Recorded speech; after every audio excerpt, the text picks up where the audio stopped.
Welcome and thanks for coming out. This session's on Windows Defender for individuals. And this is to really showcase what Microsoft is doing for what I think is mainly targeted um, personal users with Office 365. So I'll show you how this all comes together in a second. But first of all, we'll talk about Microsoft 365 Personal, which gets you started with everything, what Defenders for Individuals is, and a little bit of the non-Windows support. In the end, we can have some questions, comments, and talk about what we had just gone through. But first, let's talk about Microsoft 365 Personal. Really what it is an extension of Office 365, which is now, I guess, Microsoft 365, which is the productivity suite of that Microsoft sells to many enterprises today. It was just probably a matter of time that they would have a cloud offering for the regular customers as well, rather than the traditional local install of Office that we've kind of came from. Yeah. So what this entitles people to do is license uh, up to 6 people for a family, and each person can have up to 5 devices per person.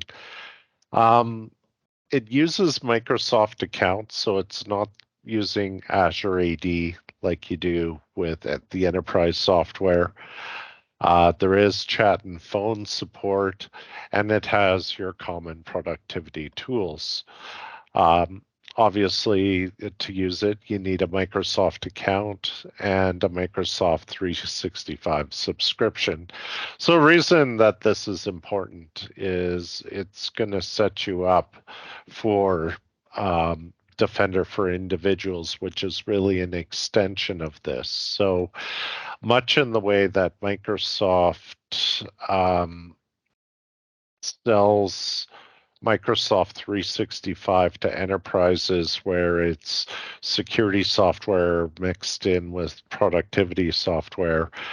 You're seeing that with individual users as well now, where they're essentially bringing some of that enterprise capability into the personal space to provide more security for end users, which include, potentially academic users or people just working out of the house, needing Office licenses for their personal devices. So the thing I think Microsoft has a problem with is optics around Microsoft Defender and what it really is and how their security products operate. I think too many people are stuck with the old history of when Microsoft entered at the endpoint security space with Windows Defender. And yeah, it was in a way a subpar antivirus at the time. And that was something the company made a lot of effort to fix. But in addition to that, they achieve something much larger than just endpoint security. They start combining the various signals they get around the world from Windows endpoints and services they run. So Windows Defender Antivirus is reporting threat intelligence from hundreds of millions of devices Bing is scanning the internet, looking for threats through its search engine. Office 365, analyzes a number of emails, and it has the capability to detonate suspicious emails on virtual machines and see, if there is an actual payload. And, Internet Edge and Internet Explorer with Smart Screen have to process a number of unique downloads and do that successfully. So it's a pretty tall order, but the idea is Microsoft's able to take a lot of these signals and using machine learning and assisted analysis from their security operations centers. They can produce a truly superior security experience by leveraging not just the local resources on the machine, but leveraging all this back end intelligence that they have. And really why this is so important is um, polymorphism, and it's the fact that this isn't simple virus detection anymore. It's not like who has the best definitions, because it goes beyond that, because it's now who has the best behavior analysis, who has the best awareness of threats on the internet. And, Microsoft's coming in and positioning themselves as a major source of threat intelligence. And by using their security products, you're plugging in to that threat intelligence and being able to leverage it in your organization. And the reason you need to is because so little of the malware out there is commonly seen. The vast majority of it, like over 96%, is seen once and never again. And the reason they need to do that is to try and get through all the defenses that are out there, because um, it's just the game of cat and mouse that's being played right now.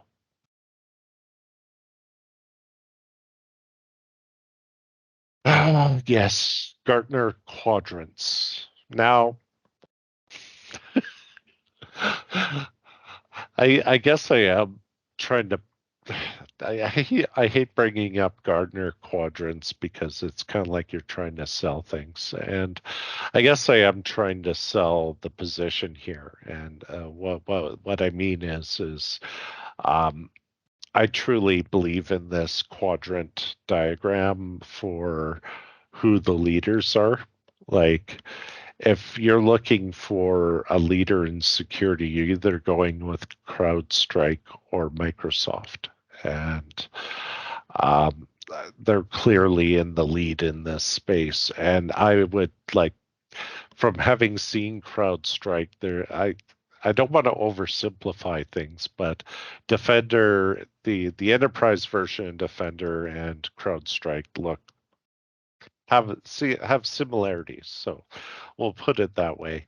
But yeah, it's interesting how those solutions really stand out. And I think, while you're not getting like Microsoft Defender E5 license for your device, you are leveraging a much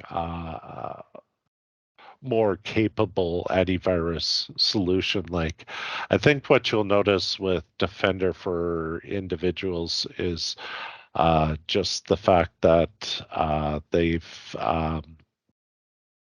really simplified the experience to make it easy for a home user to onboard themselves and leverage Microsoft security without having to get too much in the weeds about security. I will rant about third party agents. Um, I've grown to hate them. And the reason is sometimes people install 3, 4 agents to do different security functions, but they actually overlap with each other or cause poor performance. Or I've had a number of corporate customers where they're like, why do we have such bad battery life? And it's like, well, if you look at all your security processes, they're chewing up 25% of the battery. So, you got to look at like, uh, how this stuff affects your machine. Sometimes you get some nasty interactions between the products and you get bad application behavior. But more importantly, like the fact is some antivirus does rely on undocumented APIs with Windows. Now, it's not a game of Microsoft being extraordinarily difficult with these people that want to use undocumented APIs, but those APIs are exist for Microsoft's use and aren't there for third-party use. So it's a use at your own risk situation, and sometimes patching blows up your antivirus. So it's less common, but it does happen. And so this is another reason using third-party solutions can run into issues. And not in the case of CrowdStrike, but I really wonder how good the cloud intelligence is with some of these other products that don't have the customer base or reach that Microsoft or CrowdStrike might. So um, those are things to consider when you're looking at third-party agents. Now, the reason we want to focus on securing email and endpoints, and why I think it's great Microsoft is providing this for home users, is the fact that like so much is coming in through this attack vector. So a lot of it's coming in through suspicious emails with horrible attachments that will compromise the machine. And some of it also is coming in through Internet Explorer, either through an email or directly to a malicious website. And um, I used to not think infrastructure attacks were as bad, could be as bad as they are, but we're seeing more and more where DNS is being compromised, front ends are being changed out to websites. So some of this is getting pretty serious now with the trustworthy of the internet. Now, I mean, it's not going to magically solve all that, but it's the fact that you need good endpoint defenses because you can't necessarily trust what's coming in from the internet, because ultimately they're there to compromise your account, get the data, and get it off the machine. Because in most cases, that's what they want, is they want sensitive data.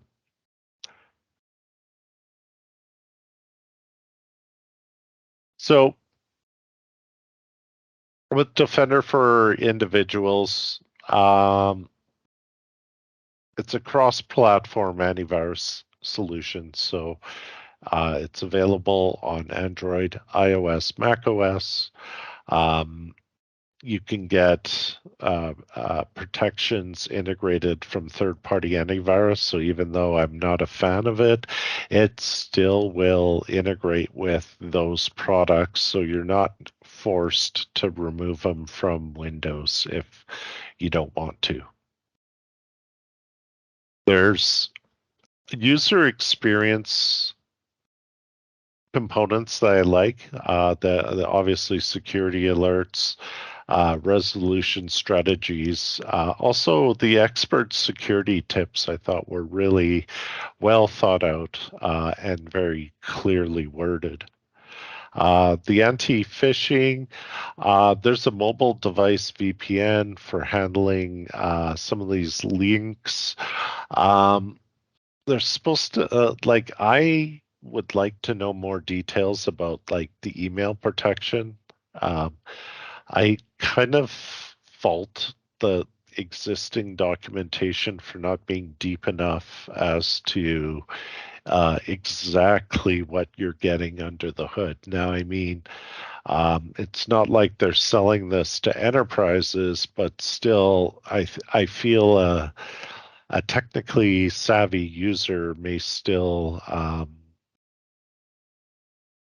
feel like they're not getting enough information to make an informed decision. I guess that's the best way to put it. So let's go and look at how this works on Windows. All right. So I have a Windows 11 machine here. You can notice I have the Office app. So if I go in, I get the Microsoft 365 experience. I can open different documents. Um, Now the thing is much like you have this, you can install Office. The thing I didn't like here is if I go over here to the install Office page, um, I thought it would have been nice if they also put an install link to uh, Defender for individuals, but it's easy enough to find because you go to the Windows Store. Oh, it's Microsoft Defender. Sorry.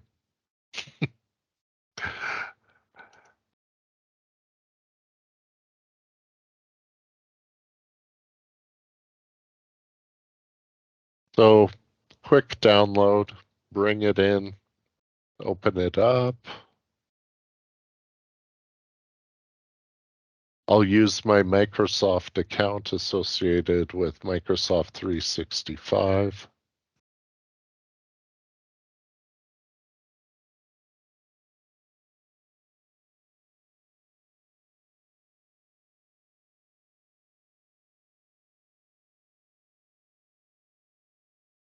Yeah, so because it's a virtual machine, it's saying your Microsoft Corporation is protected. But if it was a different device model, this sentence would be a little better. Um, you can share your security status with your family if you have your family set up within Office 3 or Microsoft 365.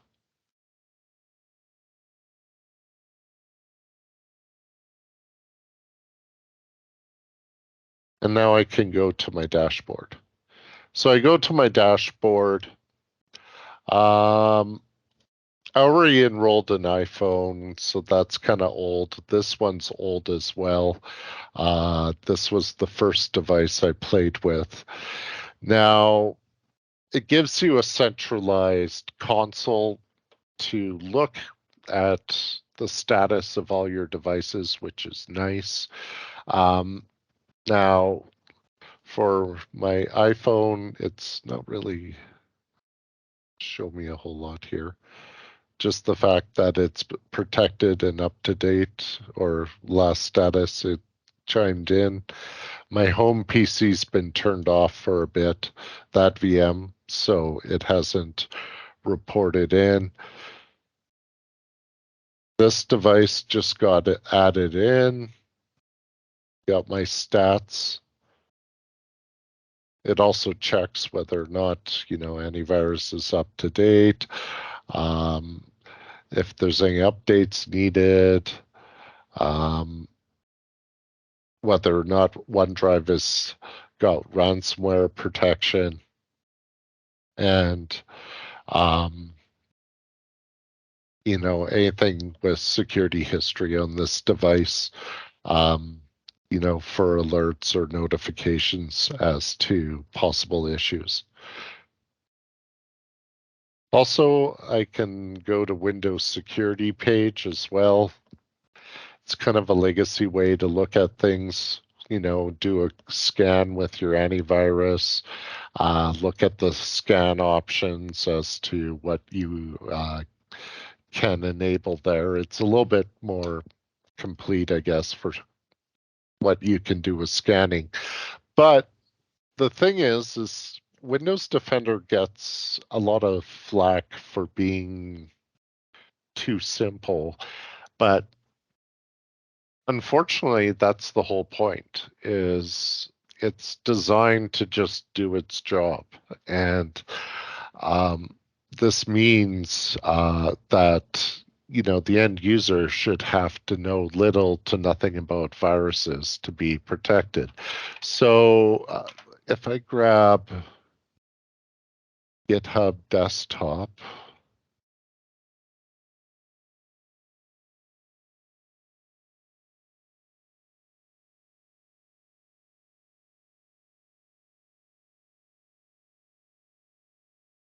and what I'll do is run the installer, and we'll get some viruses.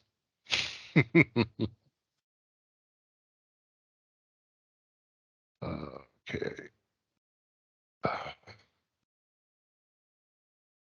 I don't have a security key for this. Enter.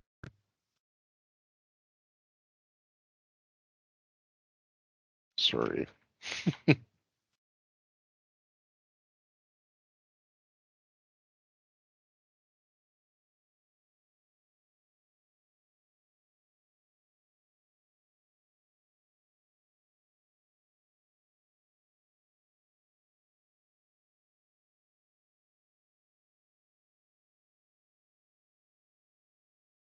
Really?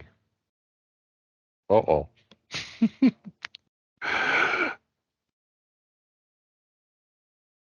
Yeah. Okay.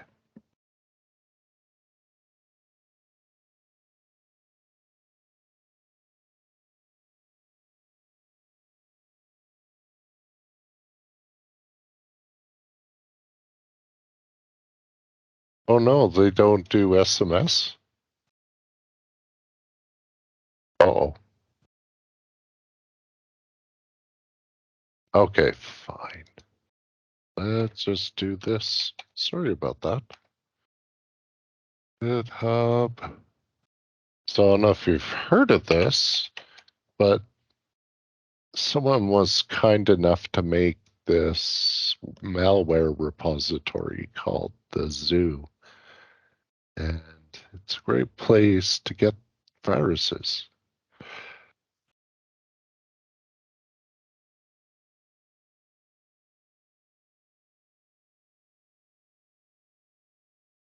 Oops, I don't want to pull it.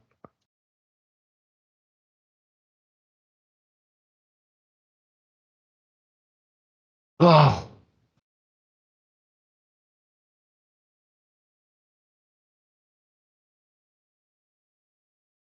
I don't have the security key attached to the VM.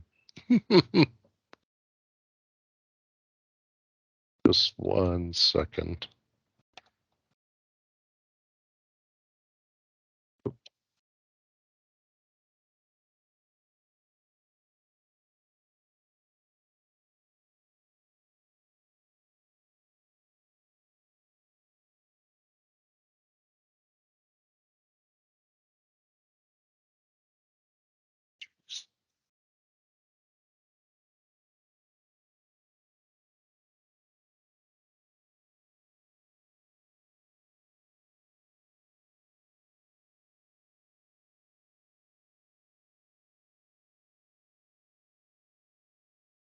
No. How did I even get that set up? Oh, that's awful because if I go here, binaries, I grab that.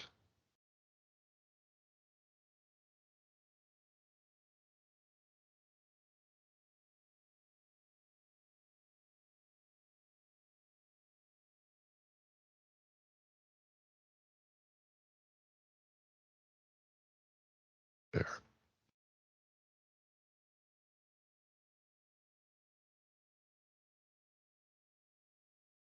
Download that. Oh, it already found the threat. Wow. Because I thought that was password protected. Nice. Oh, that was fast. Pick another one for Windows. Try that one.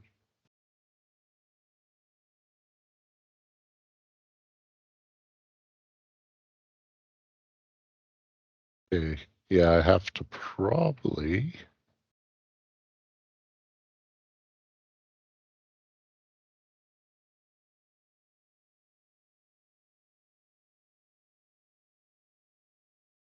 Oh. Oh. It deleted it. So once it saw what I was doing, it. Yeah. So the point I want to make is like, I don't know, the user experience, I guess, could be more in your face where it like actually like tells you that this is infected. Hey, I'm getting rid of it. But Defender just tends to go and delete things and get rid of them. And so if you look, you're like, well, where's the notifications? They are up, like it is notifying the user that, it is finding threats. Now, I don't know if I should pick on this, but where was that? Here. Yeah. See, it doesn't update the threats found.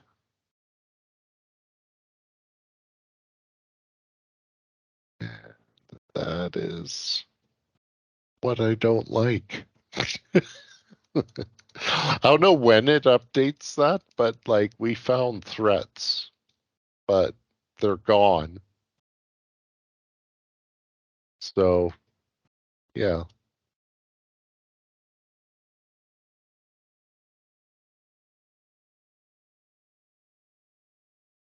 Oh, weird. It says zero threats found there. So, protection history, threat blocked. Yeah. So, I hope this helps you a little bit. Like maybe not for your home PC, but if you have a virtual machine or something and you just want to detonate some malware and see what happens. This is, remember, the zoo. So, let's get back to here.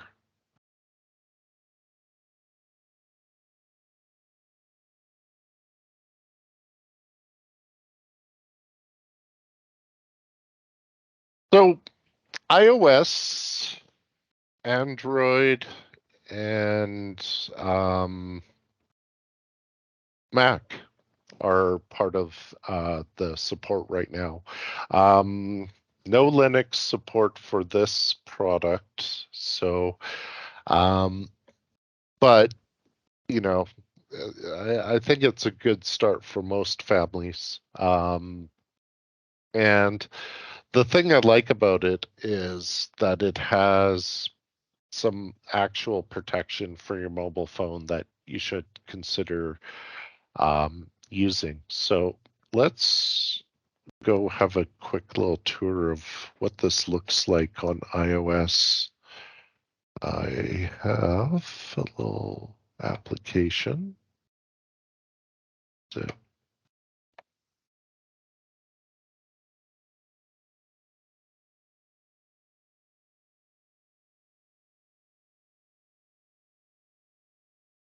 Of course, my screen mirror technology disappears.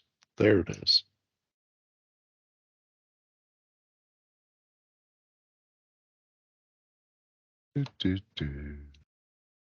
So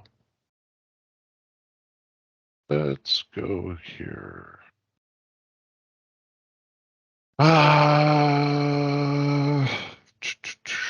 Open App Store. Go to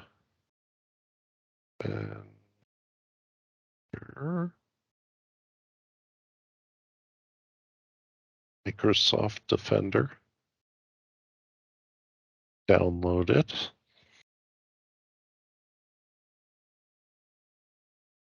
Open her up. So I'm going to use my Hotmail account.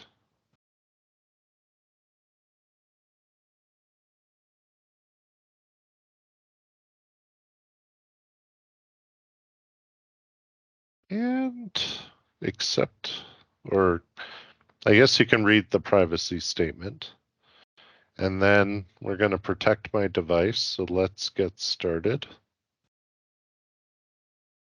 So it'll do some web protection. So if you get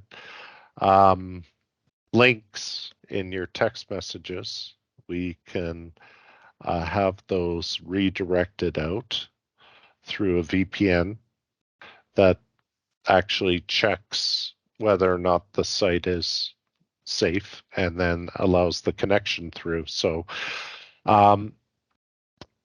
some of the initial iterations of this feature with the enterprise were a little rough because you had to backhaul the traffic to your on-prem network. I'm playing with this a little bit to see how it works and see if I notice it being bad or not. But yeah, this is something I'm playing with because, you know, it's really easy to enable. You just turn it on here. And so I can just block harmful links, set up the permissions.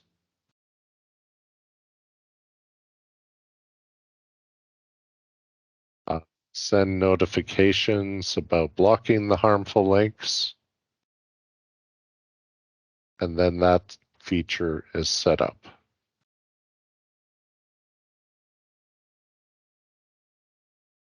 So, yeah, it's not like you get a full antivirus product, but I mean, at the same time, you get some protection on your mobile devices for phishing attempts as part of your Office licensing.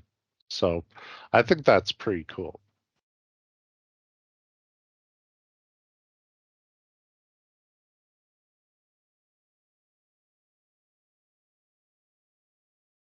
Now, what I thought about it, the onboarding was really simple. You know, it was just a few web pages to go through, and you know, I had it set up. It really didn't need configuration per se. Um, Windows and iOS were easy to onboard because basically you go to the store, you install the app and follow the prompts, and you're good to go. And so that experience is very good as well. I actually didn't show that, so maybe since, you know, we're a little early. Well, yeah. Anyway, yeah. So that was actually in.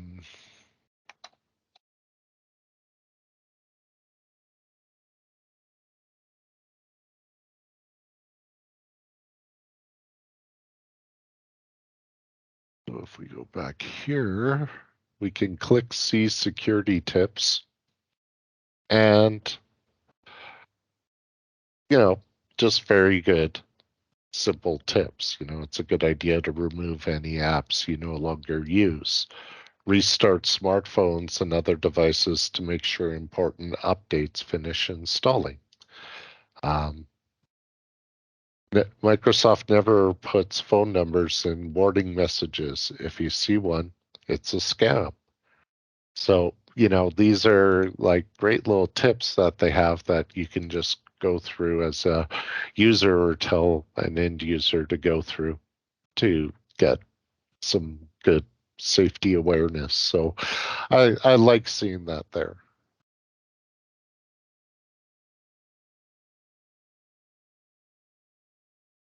Oh, good. So it did note a threat or an alert, and it did note the threat, file, Trojan, threat found in the rootkit zip file.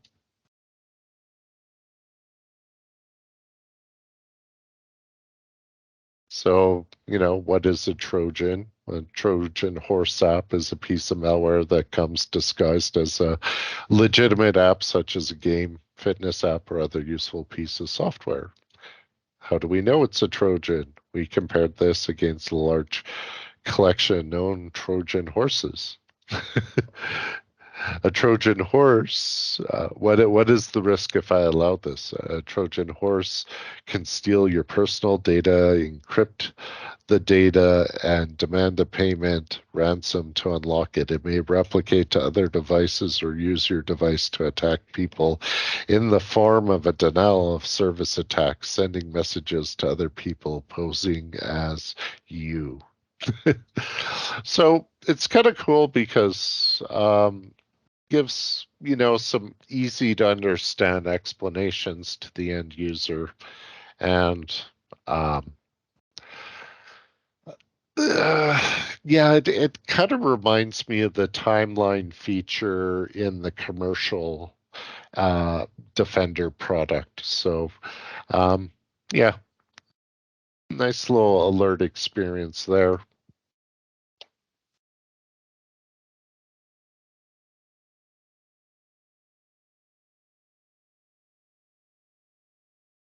So, what could improve? I think they should put more effort into the technical documentation surrounding the product, even though there's nothing really to configure. There should be more of an explainer as to um, the underlying technologies and what protections are being provided to the end user. Um, I talked about it a little bit. I guess it does report the real-time reporting of infections. I just don't understand why Defender is says on one hand there's no the there's no issue, while other uh, indicators indicate that it's like actually gone and fixed something.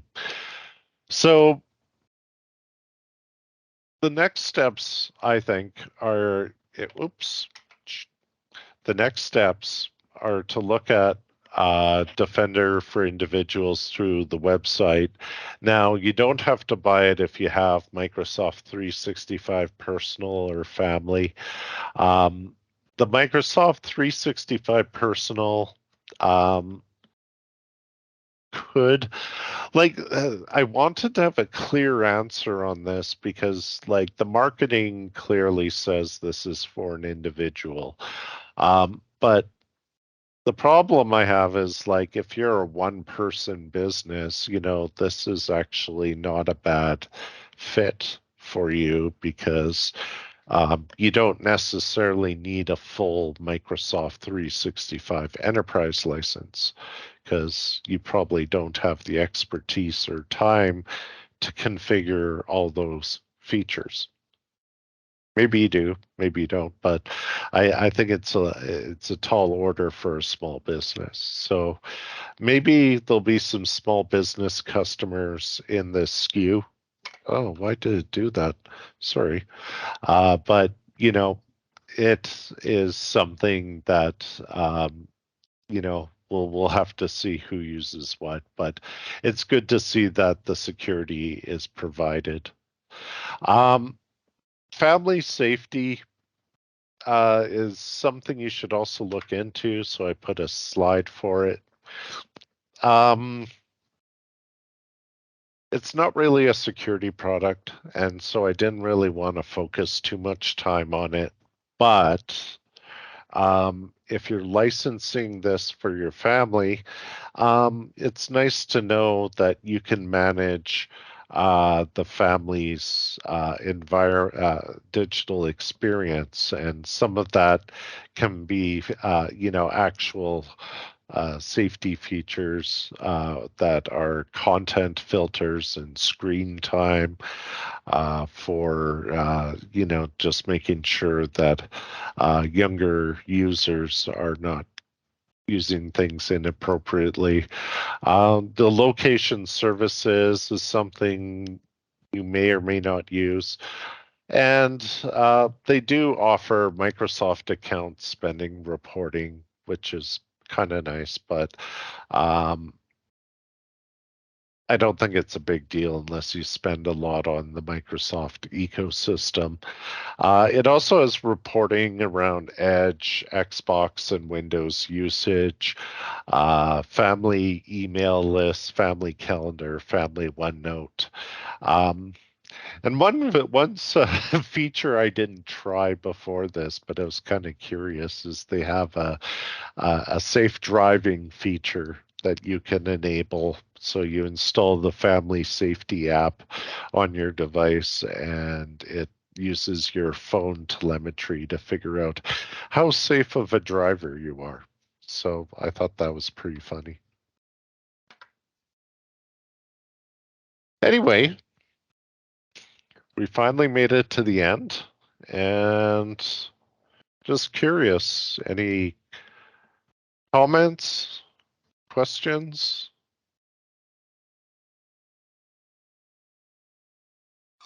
So what's the difference between what you just showed for the individual and the what would be on the Windows Enterprise? Is it really the same software? In a lot of ways, the thing you get in the Windows Enterprise version is a lot of hunting interfaces.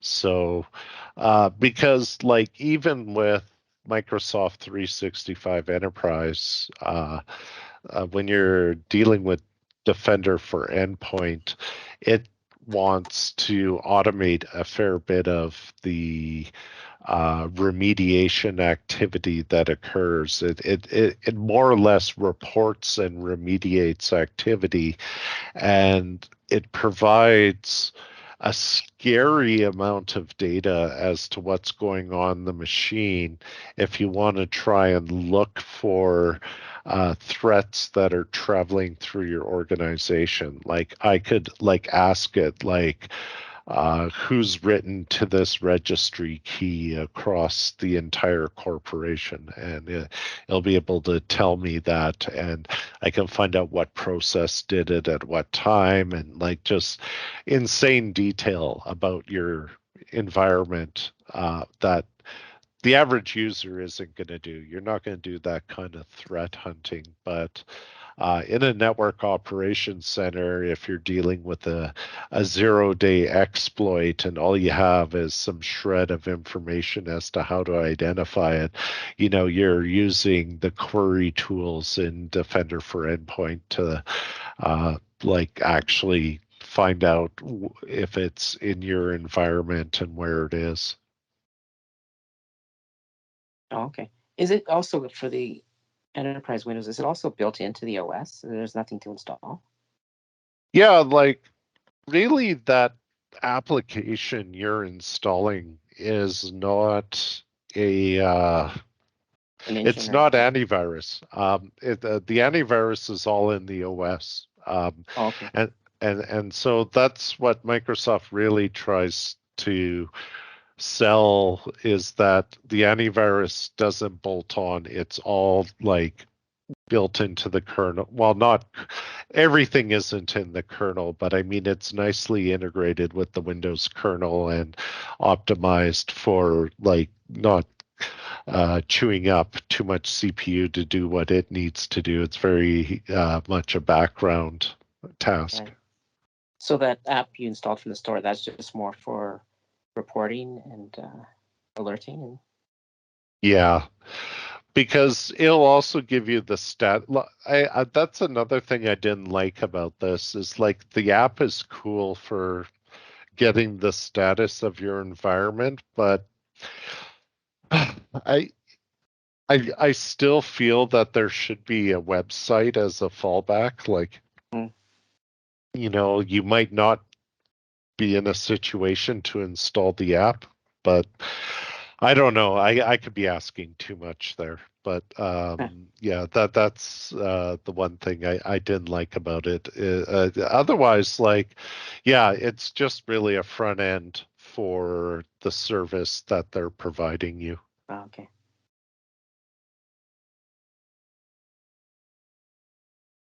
So you can, like on my personal computer, I have Norton 360. So you can run both at the same time. Yeah. Okay. So effectively, what happens is Norton still does the bulk of the antivirus. It's just the Defender for Endpoint will handle more of the supervisory kind of tasks. Oh, okay. But if you It remove, still will talk to things like Smart Screen and other features on the right, device, but when it comes to where, like, who's actually, like, Norton would be doing the antivirus function. But um, the thing I hate about Defender is that part of it is the actual antivirus engine, and then there's a bunch of security features there, like, loosely tied to it. So, okay. But if I uninstalled Norton and I didn't want to pay for it anymore, Defender would take over everything, right? The yeah, antivirus. Okay, yeah.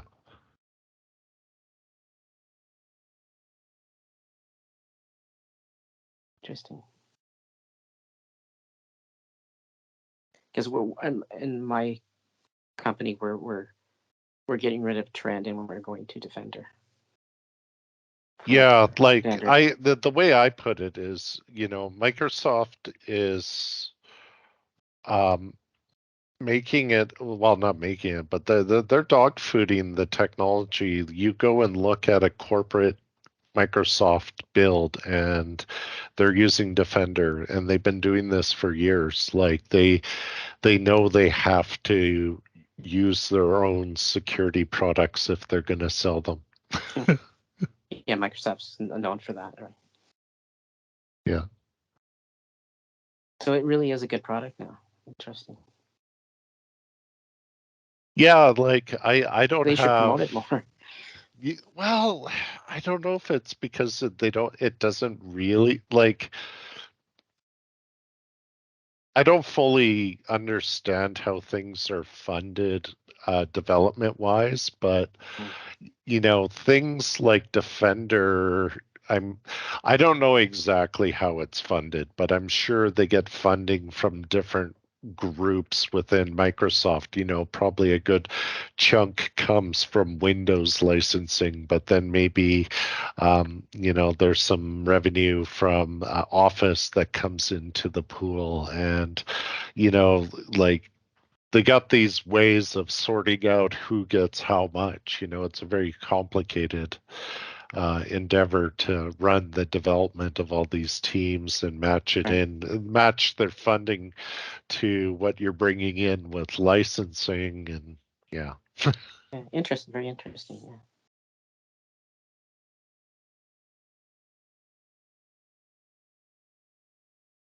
yeah. Long gone are the days where you actually bought just what you needed. Right. Well, Microsoft has a good firewall also, right? So using the firewall and Defender is good coverage, right? Yeah, yeah, like it's pretty much standard now for people to use the Windows firewall. I found like places that turned it off were just the fact that they couldn't manage an endpoint firewall on top of what they were doing with their internal firewalls. Like it just overwhelmed the organization. And I can understand, depending on like how much resources you can put towards it, it can become a problem because Right. all you need is a smart guy to flip a lot of switches, and then everybody's lost. Right.